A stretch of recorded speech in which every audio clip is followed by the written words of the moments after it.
Hello everyone, welcome back to Medilan India YouTube channel. आज का हमारा टॉपिक है हिसप्स, जिसे हम हिचकी भी बोलते हैं। आप सभी को कभी ना कभी कुछ खाना खाने के बाद या फिर कुछ तीखा खाने के बाद या फिर सॉफ्ट ड्रिंक वगैरह पीने के बाद हिचकी ज़रूर आती होगी। तो आज की इस वीडियो में हम जानेंगे हमें हिचकी आती क्यों है और हिचकी को रोकने के लिए सबसे अच्छा तरीका कौन सा है और हिचकी को रोकने के लिए कौन कौन सी मेडिसिन यूज़ की जाती हैं। सबसे पहले हम बात करेंगे हिचकी आती क्यों है। Hiccups are involuntary spasmodic contraction of diaphragm muscle followed by rapid close of vocal cord produce a hic sound। Means हिचकी क्या होता है, ये एक तरह से इनवोलेंट्री स्पास्मोडिक कंडीशन होती है डायफ्राम की। मीन्स जो हमारे डायफ्राम्स होते हैं वो क्या करते हैं, वो इनवोलेंट्री कॉन्ट्रैक्ट हो जाते हैं, जिसकी वजह से क्या होता है कि जो हमारी वोकल कॉर्ड होती है वो क्लोज हो जाती है और एक हिक की साउंड आती है जिसे हम हिचकी बोल देते हैं।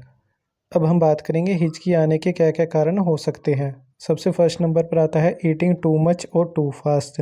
This feel the stomach which pressure on diaphragm. Means अगर हम खाना जल्दी जल्दी खाएं या फिर बहुत ज़्यादा खाएं तो इसकी वजह से क्या होता है, जो हमारा स्टमक होता है वो फुल रहता है, जिसकी वजह से क्या होता है, जो हमारे डायफ्राम पे प्रेशर क्रिएट होता है जिसकी वजह से हिचकी आ सकती है। सेकेंड नंबर पर आता है intake excess air.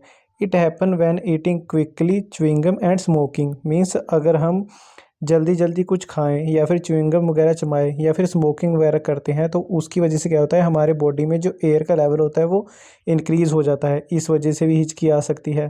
Third number पर आता है carbonated drinks. Fridge drink can distant the stomach. Means अगर हम कोई भी सॉफ्ट ड्रिंक वगैरह पीते हैं तो वो उसकी वजह से क्या होता है, जो हमारा स्टमक होता है वो फूलने लग जाता है, उसकी वजह से भी हिचकी आ सकती है। फोर्थ नंबर पर आता है sudden temperature change. Drinking something very hot very cold और sudden change in air temperature. Means जब हम कभी सॉफ्ट ड्रिंक वगैरह पीते हैं या फिर कुछ गर्म या फिर ठंडा खाते हैं तो उसकी वजह से क्या होता है कि जो हमारे इनर एयर का टेम्परेचर होता है और बाहर जो एयर का टेम्परेचर होता है दोनों में वेरिएशन हो सकती है, इस वजह से भी पर्सनस को हिचकी आ सकती है। फिफ्थ नंबर पर आता है alcohol can irritate the digestive tract. Means जो पर्सन स्मोक एल्कोहल वगैरह कंज्यूम करते हैं तो उनको क्या होता है कि जो उनका डाइजेस्टिव ट्रैक होता है उसमें जलन प्रोड्यूस होती है, इरिटेशन प्रोड्यूस होती है, इस वजह से भी पर्सन को हिचकी हो सकती है। अब हम बात करेंगे ट्रीटमेंट की। सबसे फर्स्ट नंबर पर हम बात करते हैं होम रेमेडीज़ की, जिसमें हम कौन कौन से तरीके यूज़ कर सकते हैं हिचकी को रोकने के लिए। फर्स्ट नंबर पर आता है ब्रीदिंग इनटू ए पेपर बैग। आपको एक पेपर बैग लेना है, उसमें अपनी सांस को लेना और छोड़ना है। ऐसा करने से एक्चुअली होता क्या है, it increase the level of carbon dioxide in blood which relax the diaphragm and stop hiccups. Means जब हम पेपर बैग में अपनी सांस लेते और छोड़ते हैं तो इसकी वजह से क्या होता है, जो हमारा ब्लड होता है उसमें कार्बन डाइऑक्साइड का लेवल बढ़ जाता है, जिसकी वजह से क्या होता है, जो हमारा डायफ्राम होता है वो रिलैक्स हो जाता है और पर्सन को हिचकी आना बंद हो जाती है। सेकेंड नंबर पर आपको क्या करना है, SIP ice cold water.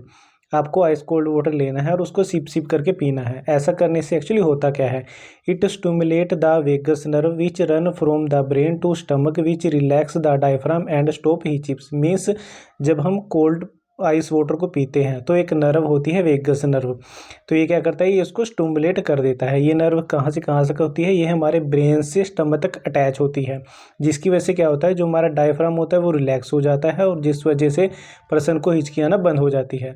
Third number पर आता है स्वेलन ग्रैनुलेटेड शुगर। आप ग्रैनुलेटेड शुगर का भी यूज़ कर सकते हो हिचकी को रोकने के लिए। ऐसा करने से एक्चुअली होता क्या है, ये भी क्या करता है, ये हमारी वेगस नर्व को स्टिमुलेट कर देता है, जिसकी वजह से क्या होता है, डायफ्राम रिलैक्स हो जाता है और पर्सन को हिचकी आना बंद हो जाती है। फोर्थ नंबर पर आता है बाइट ऑन लेमन। आप लेमन को बाइट भी कर सकते हो हिचकी को रोकने के लिए, ये भी सेम चीज़ वही करता है, ये भी हमारी वेगस नर्व को स्टिमुलेट कर देता है, जिसकी वजह से क्या होता है, जो हमारा डायफ्राम होता है वो रिलैक्स हो जाता है और पर्सन को हिचकी आना बंद हो जाते हैं। फिफ्थ नंबर पे आप क्या कर सकते हो, hold your breathe for a short time. Means आपको अपनी सांस को थोड़े टाइम तक रोकना होता है। ऐसे करने से क्या होता है, it interact with involuntary muscle of diaphragm and relax them to stop hiccups. Means जो हिचकी के केस में पर्सन की जो डायफ्राम की मसल्स होती हैं वो क्या होती हैं, वो इनवोलेंट्री मसल्स होती हैं, वो क्या होती हैं, वो कॉन्ट्रैक्ट हो जाती हैं। जब हम अपना सांस छोड़ते हैं तो वो जो मसल्स होती हैं वो रिलैक्स हो जाती हैं, जिसकी वजह से क्या होता है कि पर्सन की हिचकी रुक जाती है। अब हम बात करेंगे मेडिकल ट्रीटमेंट की। मीन्स हिचकी को रोकने के लिए हम कौन कौन सी मेडिसिन प्रिस्क्राइब करते हैं। आपको पेशेंट को सबसे पहले प्रिस्क्राइब करनी होती है एंटीस्पास्मोडिक मेडिसिन। इसमें हमारे पास आती है टैबलेट ब्रालगन।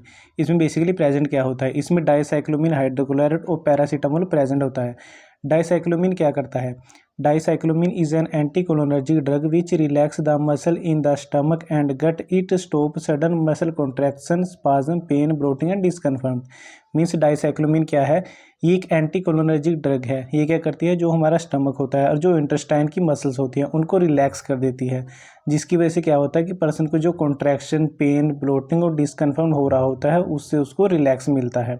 सेकेंड नंबर पे पैरासीटामोल क्या करती है, paracetamol is an analgesic which work by blocking certain chemical messenger that cause pain. Means paracetamol क्या है, ये एक एनाल्जेसिक है। ये क्या करती है, कुछ ऐसे केमिकल्स होते हैं जो पेन कोज करते हैं, ये उनको ब्लॉक कर देती है। इसको यूज़ कैसे करना होता है, 1 टैबलेट TDS। मीन्स आपको एक टैबलेट दिन में 3 बार लेनी होती है। सेकंड नंबर पर आपको पेशेंट को प्रिस्क्राइब करनी होती है गाबा रिसेप्टर एगोनिस्ट। गाबा क्या होता है, it is an neurotransmitter present in brain. GABA receptor agonist responsible for relaxation of diaphragm. Means GABA क्या है, गाबा एक तरह का न्यूरोट्रांसमीटर होता है जो हमारे ब्रेन में प्रेजेंट होता है। जो गाबा रिसेप्टर एगोनिस्ट होते हैं ये क्या करते हैं, जो हमारा डायफ्राम होता है उसको रिलैक्स करने का काम करते हैं। इसके लिए हम टैबलेट यूज़ करते हैं बैक्लोफिन। बैक्लोफिन क्या करती है, it act as GABA receptor agonist. GABA responsible for relaxation of diaphragm and stop hiccups. Means ये क्या है, ये एक गाबा रिसेप्टर एगोनिस्ट है। ये क्या, वो गाबा किस लिए रिस्पॉन्सिबल होता है, गाबा रिस्पॉन्सिबल होता है हमारे डायफ्राम को रिलैक्स करने के लिए, जिसकी वजह से क्या होता है कि पर्सन को हिचकी आना बंद हो जाती है। इसको यूज़ कैसे करना होता है, 1 टैबलेट BD। मीन्स आपको इस टैबलेट को दिन में 2 बार लेना होता है।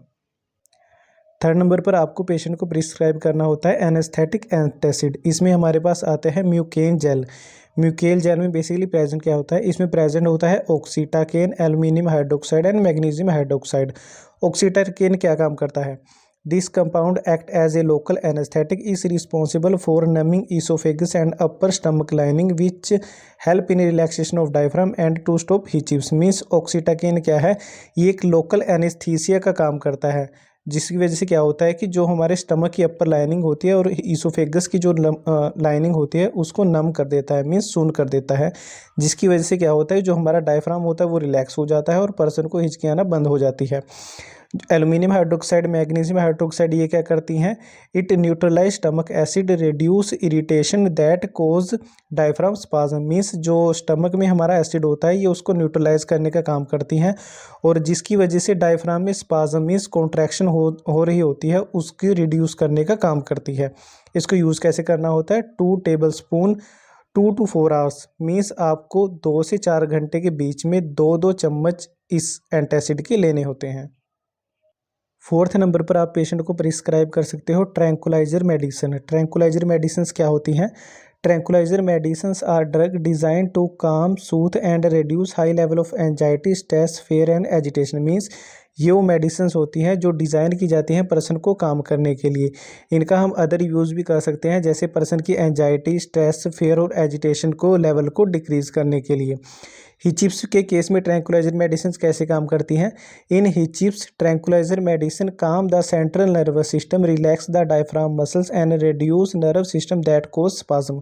मीन्स ये क्या करती हैं कि जिस पर्सन को हिचकी लग रही होती है ये उसके सेंट्रल नर्वस सिस्टम को काम कर देती है, जिसकी वजह से क्या होता है कि पर्सन का जो डायफ्राम होता है वो रिलैक्स हो जाता है और जो नर्व सिग्नल प्रोड्यूस करती हैं डायफ्राम को कॉन्ट्रैक्ट करने के लिए वो भी रिड्यूस हो जाती है। इसके लिए हम टैबलेट यूज़ करते हैं क्लोरप्रोमाजिन। क्लोरप्रोमाजिन क्या करती है, it calm the central nervous system, relax the diaphragm muscle and reduce nerve signal that cause spasm. Means ये भी क्या काम करती हैं, जो हमारा सेंट्रल नर्वस सिस्टम होता है उसको काम कर देती हैं, जिसकी वजह से क्या होता है कि जो हमारा डायफ्राम की मसल्स होते हैं वो रिलैक्स हो जाती हैं और जो नर्व सिग्नल जनरेट कर रही हैं डायफ्राम को कॉन्ट्रैक्ट करने के लिए वो रिड्यूस हो जाती हैं। इस टैबलेट को यूज़ कैसे करना होता है, 1 टैबलेट TDS। मीन्स आप इस टैबलेट को दिन में 3 बार यूज़ कर सकते हो। तो ये था आज का हमारा टॉपिक हिचिप्स के बारे में। वीडियो अच्छी लगी हो तो वीडियो को लाइक करें, चैनल पर अगर नए हो तो चैनल को सब्सक्राइब करें। Thank you for watching this video.